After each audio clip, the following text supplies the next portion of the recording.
Studi kasus Sistem Informasi Manajemen.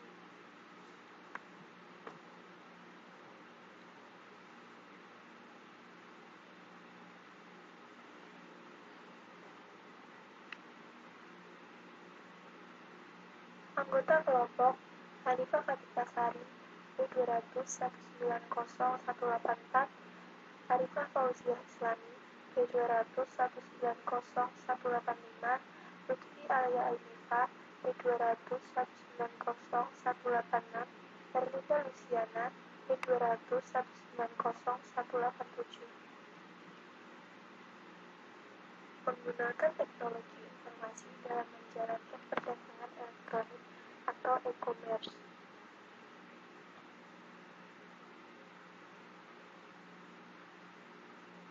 Studi kasus mengenai surat tilang elektronik atau e-tilang.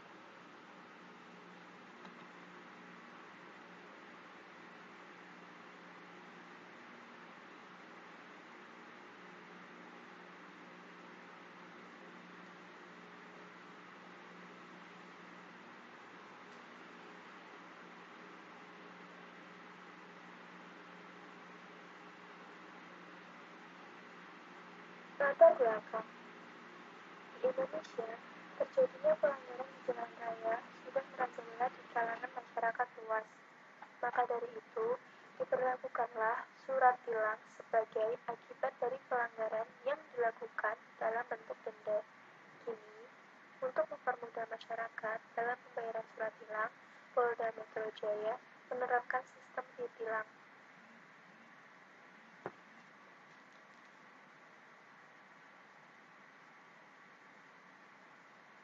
Berikut ini adalah beberapa pelanggaran yang akan ditindak dengan e-tilang. Antara lain, yang pertama, pelanggaran kecepatan yang tidak sesuai dengan ketentuan. Yang kedua, pelanggaran marka atau rambu-rambu jalan. Yang ketiga, berkendara melawan arus. Yang keempat, berhenti sembarangan. Yang kelima, parkir liar. Yang keenam, menggunakan telepon genggam saat mengemudi. Yang ketujuh, tidak menggunakan sabuk pengaman untuk pengguna mobil. Dan yang kedelapan, tidak menggunakan helm untuk pengendara sepeda motor.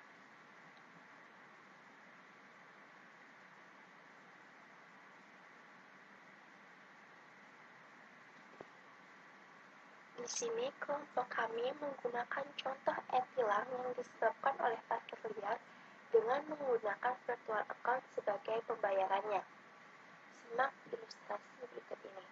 Ketika kita sedang di suatu tempat dan tidak menemui tempat parkir atau tempat parkir yang tersedia sudah tidak ada lagi, maka kita akan mencari tempat parkir yang lain. Setelah kita mencari, saat itu yang tersedia hanya ada di tempat dengan rambu dilarang parkir. Namun, karena sedang terburu-buru, akhirnya kita memarkirkan kendaraan di tempat tersebut. Sayangnya, setelah kita kembali, kendaraan sudah tidak ada di tempat semula, yang artinya telah diderek oleh petugas akibat melanggar rambu.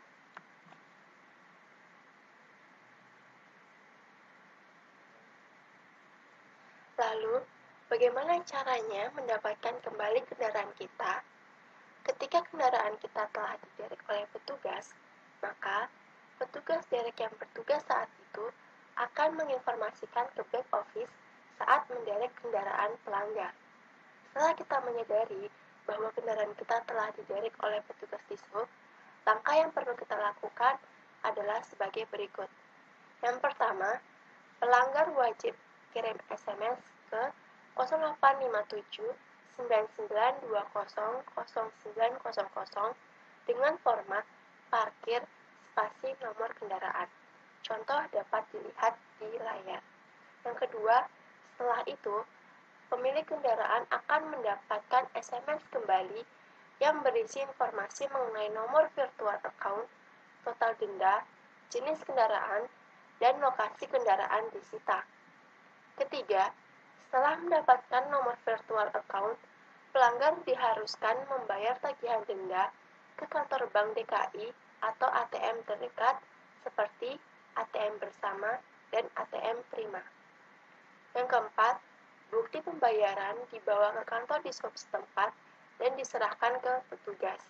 Yang kelima, Petugas akan memverifikasi bukti pembayaran melalui CMC atau Cash Management System Bank DKI untuk pembayaran retribusi penderekan dan penyimpanan kendaraan. Yang keenam, setelah bukti bayar diverifikasi, petugas akan menyerahkan surat pengeluaran kendaraan atau SPK kepada pemilik kendaraan. Dan yang terakhir, setelah itu, pemilik kendaraan bisa langsung ke pool penyimpanan kendaraan dengan membawa bukti SPK.